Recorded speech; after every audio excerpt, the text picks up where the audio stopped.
So right now I'm just working on ceiling joists. This is the only new lumber I've had to buy so far. And I'll have to buy rafters too, but that's not going to be very expensive. But what I'm doing is I put two of them just sort of in the middle of the building to start, and I'll fasten those, and that way it'll just keep the walls good and parallel, rather than just starting from one end and sort of working and then figuring out that the walls are too far, and then you got to pull them, and then they don't really pull too well because they're all nailed back here. But I'll just do this right away, and then I'll cut up the rest of them. So ceiling joists are up and all nailed on. Walls are plumb. Everything plumbed up nicely. Not a lot of twists with this old lumber. It's very nice to work with.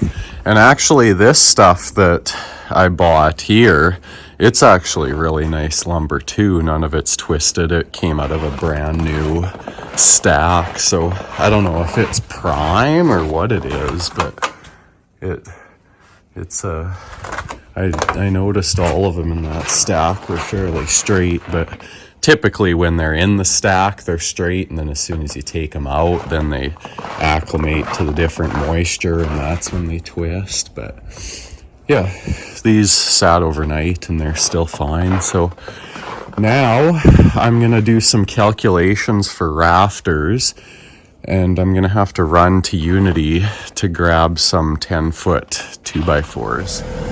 So I just got back from getting lumber, and I figured I'd just do a quick trial run to make sure my truck actually fits in here.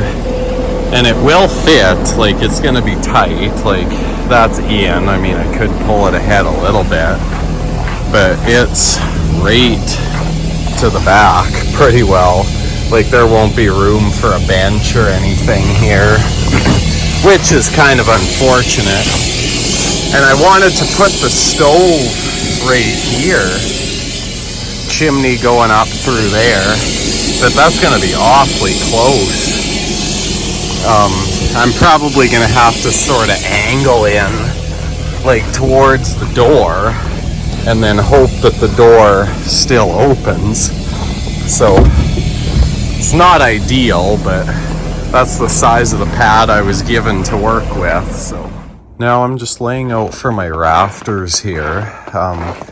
These are actually 9-foot studs that I picked up. I did the calculations and it was going to be really close. So that's the end of the rafter tail. That's with a 16-inch overhang, which is what I want. And this mark's actually at 14.5 from here, but there'll be 1.5 inches fascia board, subfascia that'll go on the outside, so that'll give you the 16 inches. And other than that, this will be the template, so I'll cut it out, trace it onto some other ones, and then I'll do a couple test pieces just to make sure everything works, sort of test it at various spots along there. And then I'll set a couple up, slip a ridge beam in between. It'll be sort of tricky to do this by myself, but I'll have stuff to prop it up and whatever, so it should be fine.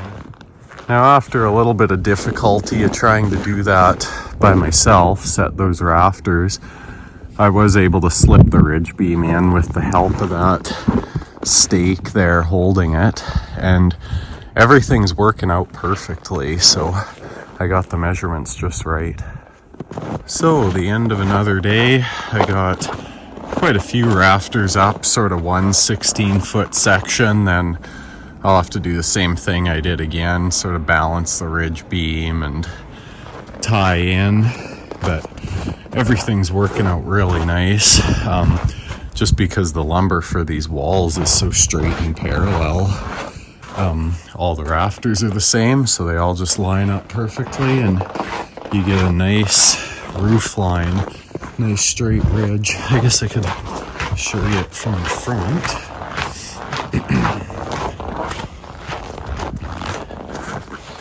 And I think that 16-inch eave will be sort of proportional.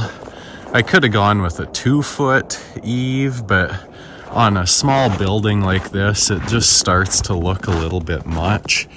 But again, that was sort of the style of the 50s and 60s, right? That mid-century modern, like your 3-4 foot eaves. Sort of a really grand look, but I don't know. I think this should work. So I'm back here for another day today. It's really snowy today, so I'm probably not going to get much video.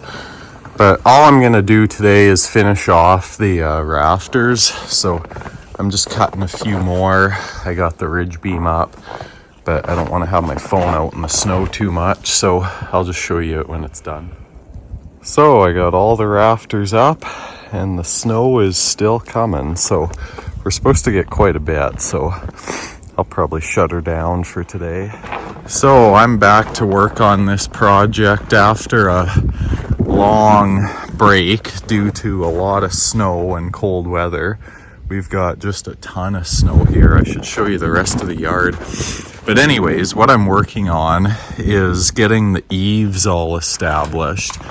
And typically how I do that, I've probably shown it in another video, but I usually just run my ridge long and my subfascia long, and then I just hang a rafter in between them. And typically on sheds and smaller buildings, that's plenty to support it.